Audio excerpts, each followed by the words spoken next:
So, right on cue. Right on cue. Zion Williamson is injured. Yep. Zion Williamson's injured. A lot of people thought the reason why Zion Williamson was always injured was because of his weight. Turns out, maybe his body's just kind of broken. Turns out his body is just not good. It's not great, and you don't just randomly stop being injured. All those muscles, obviously they struggled with the excess weight. They don't just suddenly become okay again. And Zion is now hurt, and I don't know what the Pelicans are doing. Like, Zion being out for, I understand people are like he's out for 7 to 10 days, it's grade 1. There is no way, for a normal human, you can get a grade 1 tear, you can bring him back quickly enough. For Zion Williamson with his injury history, like, you have to be extra cautious. You have to.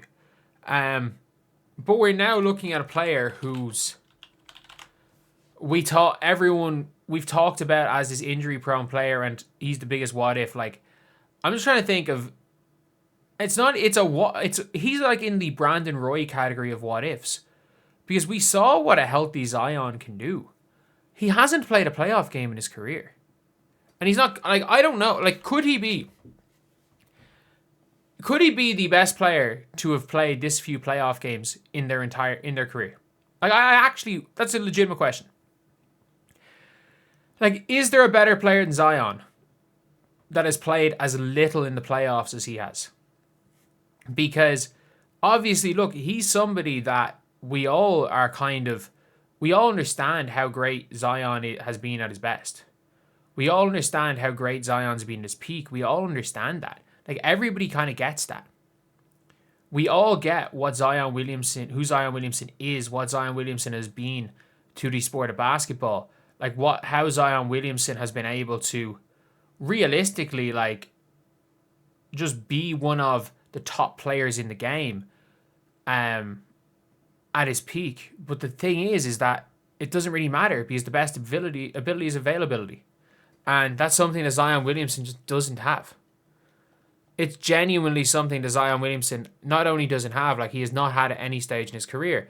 And now it's really bad for the Pelicans, because there was a stage where the New Orleans Pelicans in the 2022-2023 season, where through like 10 games, it was looking like they were the top seed in the Western Conference, and the Lakers were looking like they were going to have a top 5 pick. It was looking like they were going to get a top pick while being a top seed.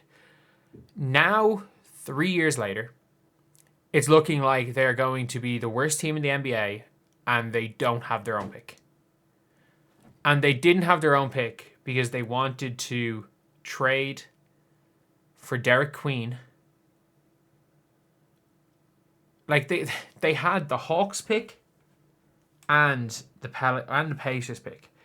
Whatever argument you can make, saying they had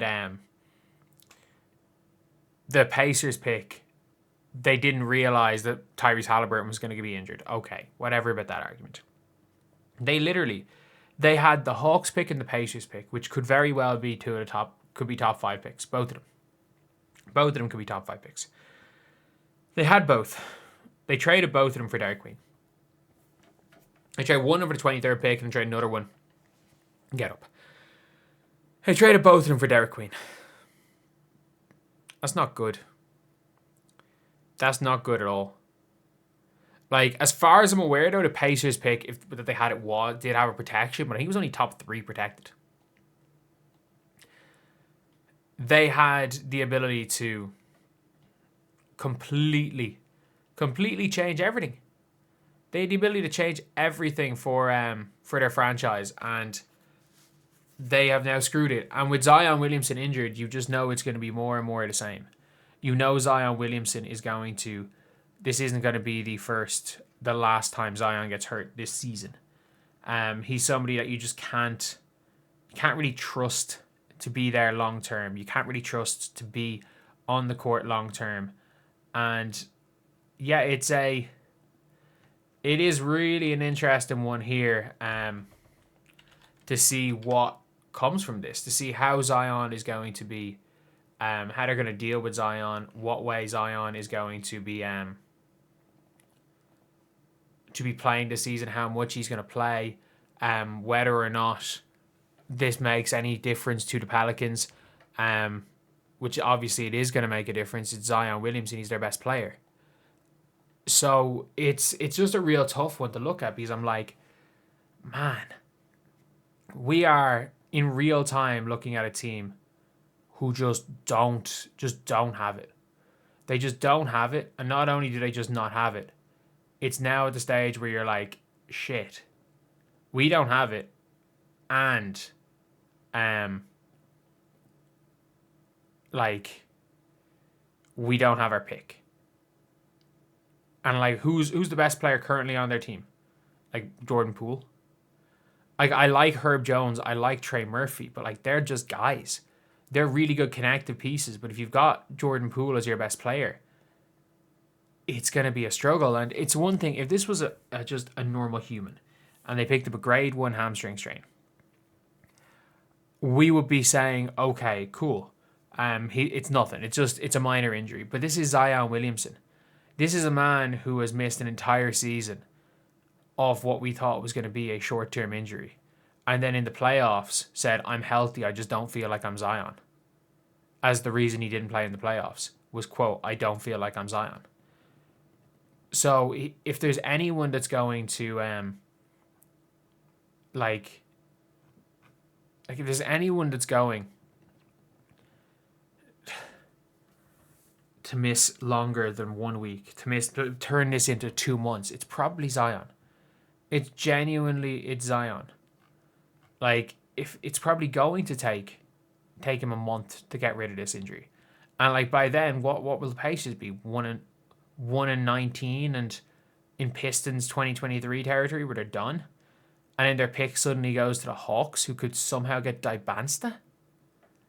Like, it's scary. It's scary what's happening, and like, Zion's not a player that teams really want, or teams really should want, to be honest, to get. So he has no trade value.